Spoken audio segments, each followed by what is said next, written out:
Well, flooding really has been an issue here over the past few weeks all across Bexar County and may still be an issue here over the next few days as more rain is in the forecast. The good news is the San Antonio River Authority has developed new technology that tells exactly where flooding may potentially happen in a very specific location. This time the water got even worse. Lost more of my possessions. Juan Falon Jr. of Leon Valley was one of the many people that were directly affected by the terrible flooding early in July. I lost 3 vehicles again. It's a total of 6 vehicles I've lost since I've been here. Wayne Sichert, a senior technical engineer at the San Antonio River Authority, says its new flooding system will help everyone across Bexar County. The model takes in gauge or radar rainfall, adds predicted rainfall, and then runs and gives us a potential prediction of what's going on. So we get a heads up on rising creeks and streams. Sichert says the new system really has brought something new to the table. The game changer for this particular model gives us better graphics,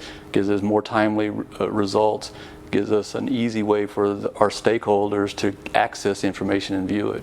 The good news is this technology will most likely be expanded into Goliad, Karnes, and Wilson counties in the near future. Most of your property tax payment goes to pay for public schools. So in order to drastically cut your bill, school funding would have to come from someplace else. One proposal is to use state surplus to reduce property taxes over time. Another would expand the sales tax to replace school property taxes.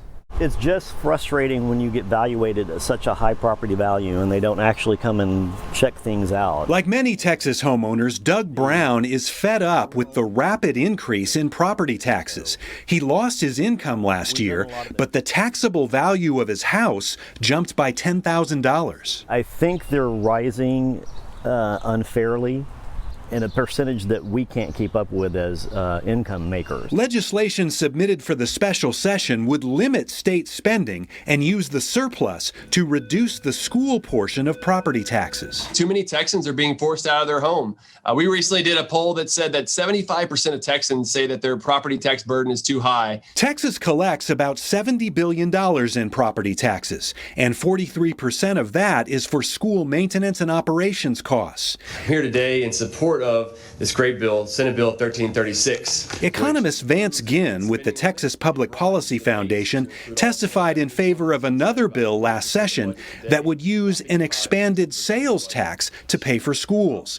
He claims the sales tax wouldn't have to go up. Instead, the state could increase the number of items that can be taxed. We could eliminate nearly half the property tax burden in Texas. That's the key part. You're cutting the property tax dramatically and you're broadening the sales tax base and actually lowering the rate from the 8.25% today for state and local sales taxes down to 8.21. A report just released by the Texas Public Policy Foundation says property taxes from 2001 to 2020 increased by 181%, while personal income went up by 157%.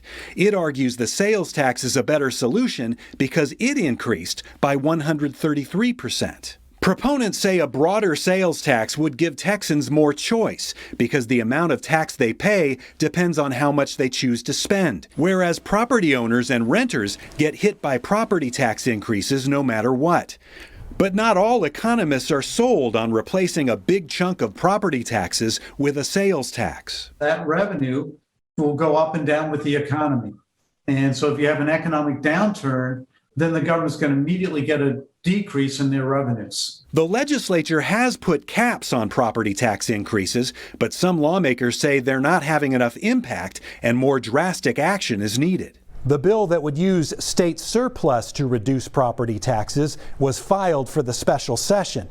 The property tax proposal failed to pass in the regular session, but will likely resurface in 2023. Downtown is bustling today, as thousands of high school coaches and administrators are expected to spend as much as $7 million here during their 4-day convention.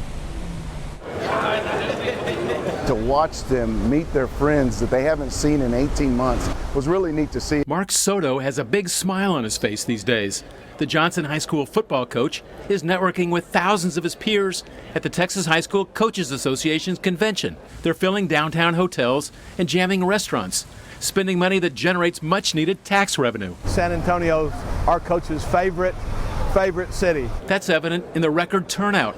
Nearly 14,000 coaches, administrators, and their families. Not being able to be here a year ago really made this special this year. After losing 306 events and missing out on nearly $500 million since early 2020 to the pandemic, the future for the hospitality industry suddenly looks bright. Well, we sure hope this is a harbinger of things to come. San Antonio has rebounded so much better than most destinations. Richard Oliver of Visit San Antonio expects even more growth next year, before a full return to normalcy in 2023. It's that business component, the meetings, that has been kind of the trouble spot for us. You wouldn't know it from the coaches who are bringing downtown to life again.